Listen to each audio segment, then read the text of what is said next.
Right, time to do our Let's Paint issue 16 of Combat Patrol, which is guide 11. So I'm going to start off with my Tyranids, which I've got a huge number to actually do at the moment. So we've got our Squig Orange, which actually is quite a fleshy coloured orange, and we've also got Mephiston Red to actually then do parts like this. So it's quite a lot to cover as far as the number of models we've now got, because what you've got to kind of remember is we've got the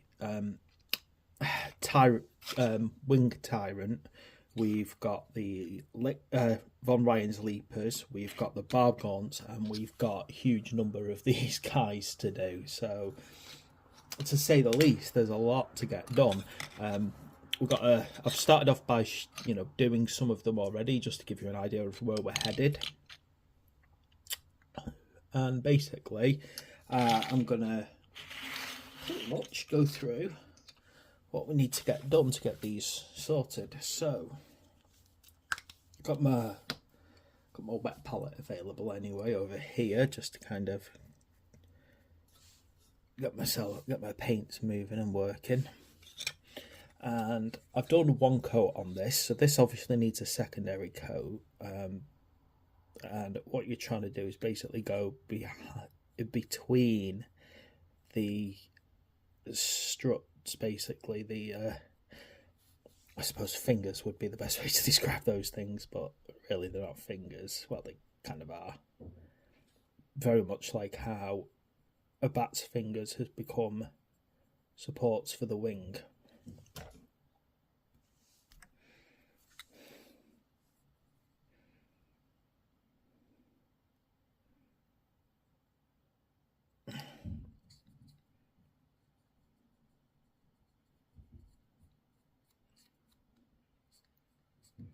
So all I'm doing there is I'm putting a second coat on this, where I've gone through. I've noticed that obviously I've missed a bit on my initial run over. That does happen now and again. That's why it's good to put a secondary coat on. And obviously I have to do the underside of it. Now, also need to make sure that both sides of the wing are done. What I would say is you may find that with it having so many appendages, they kind of might get in the way of each other. If you've not glued this, or if you just push fit it, then it should actually be quite simple to pop them off if you're finding it difficult to work around other pieces.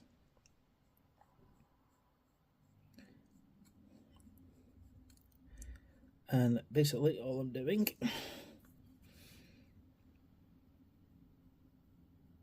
is just putting my first coat on. There's a chance it's going to be streaky. I'm not going to worry too much about it being streaky at this stage, because I'll go over it a second time.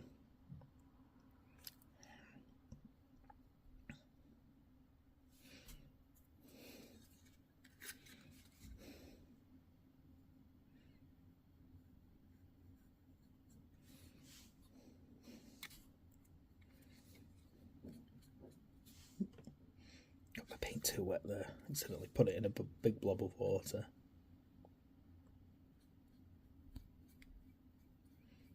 Having a certain amount of watering down of the paint though will help you get between the crevices, and it'll help you push the paint into corners and things like that. So sometimes watering down your paint a little bit can help.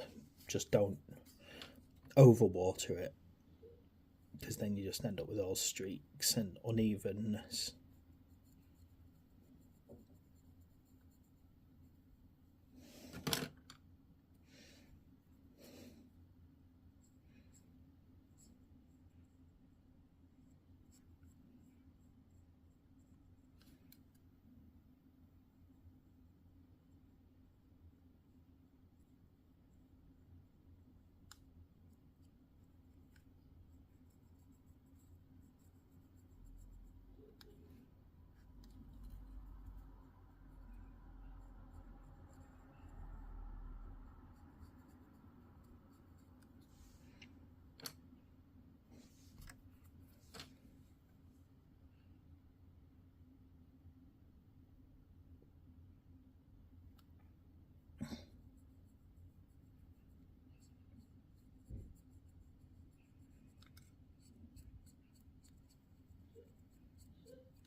The other thing is, obviously, you got to do round the back of it and so on.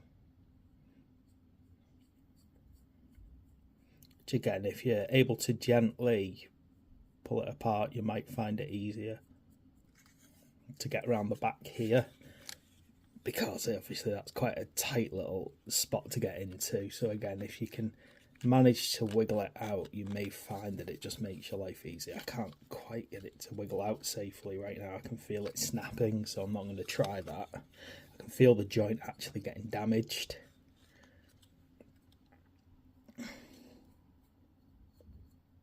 You can usually tell, you can usually feel if things are like not pulling apart correctly.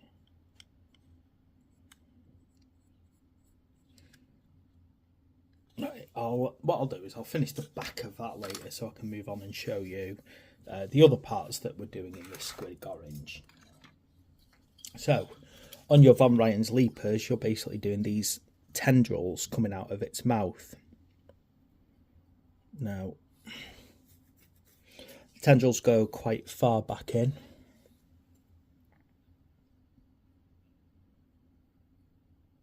Like so. So again, just make sure you're going as far back as you need to on it.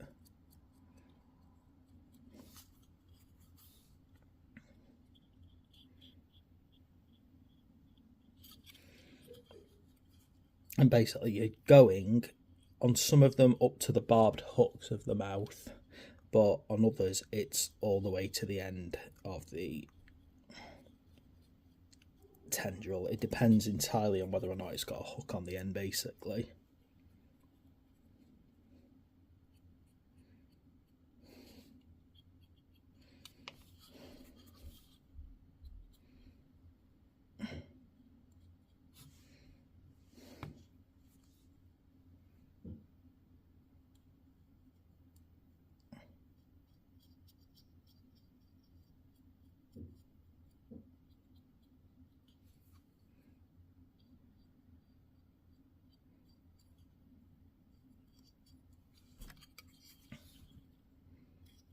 And then get underneath too.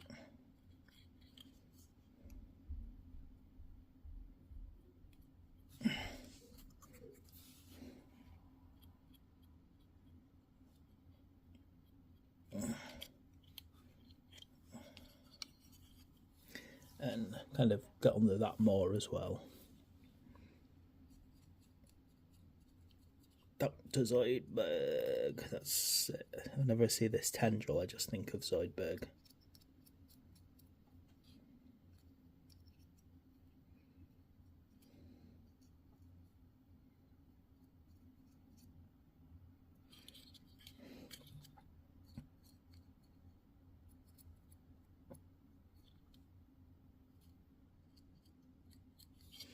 Right, and then that's basically on all of them. Now for this part. Now this is not what you might call the most fun part I've found when I did another one of these, which is basically trying to do the flesh colouring on the gum.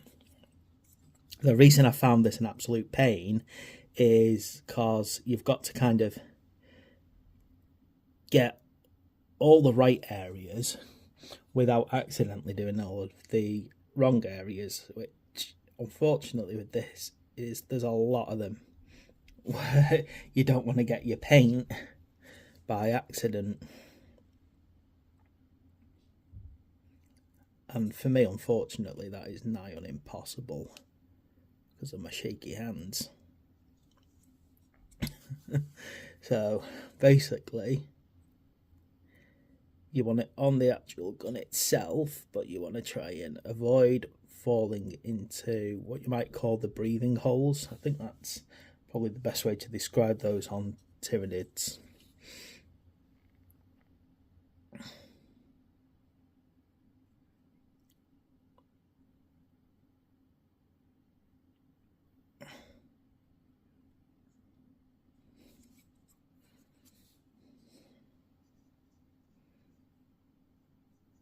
Like literally trying to get into all of those little bits without getting into any of the wrong bits.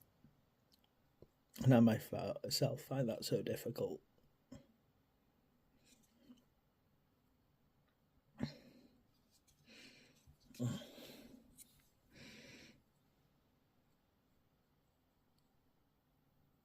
you see, like, where the hand here joins into the gun. Again, I find that a very difficult little area to get right without accidentally getting my paint all over the place. As you can see, my hand lacks the necessary stability to get this perfectly right first time. And I will need to go over later and fix up mistakes. That's just unfortunate for me. It's just the way the hand are. The other thing is, you might need to physically remove that, which is, again, positive about them being push fit, in order to get behind here.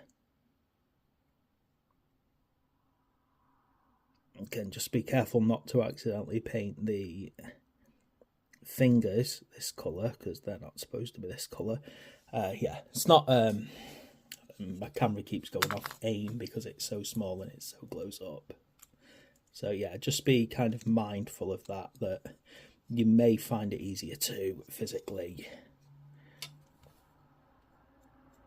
remove the gun while you're painting it. But again, that's just getting the flow right. Okay. Now that we got that done, we need to do the barb gun. Now with the barb gun, we actually are using Mephiston Red on the gun, not the pink. It's obviously an artistic choice. You could choose to do it in the same colour.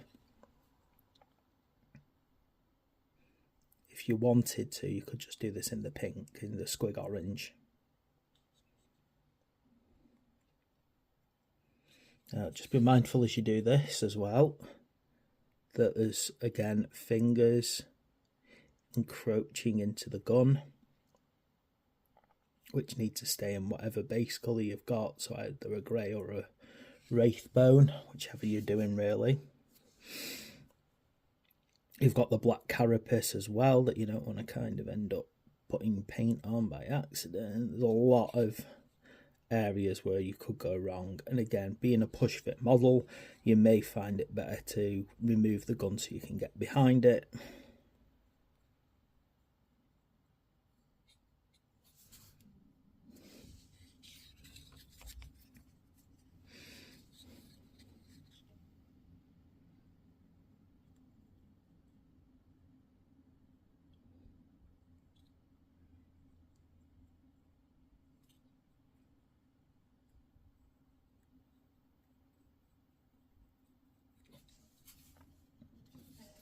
Like so. So basically, you might even need a second coat. Don't worry about that. If you need a second coat, you need a second coat.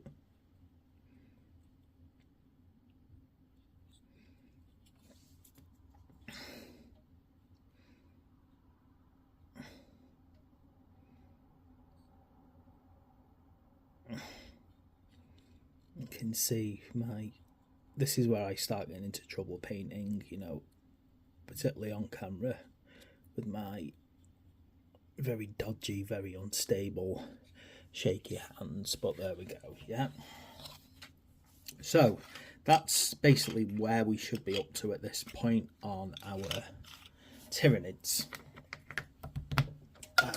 You'll notice that I am making a few mistakes, so I'm accidentally getting the paint in the wrong place. That does happen, unfortunately, with me, because I've got shaky hands. Not all of us have got amazingly stable hands. And you know, that's just me going to fix things up later on. But as of where we're up to now, that's our Squig Orange and Mephiston Red on our Tyranids. So thanks for watching. Please like and subscribe, and I'll see you next time.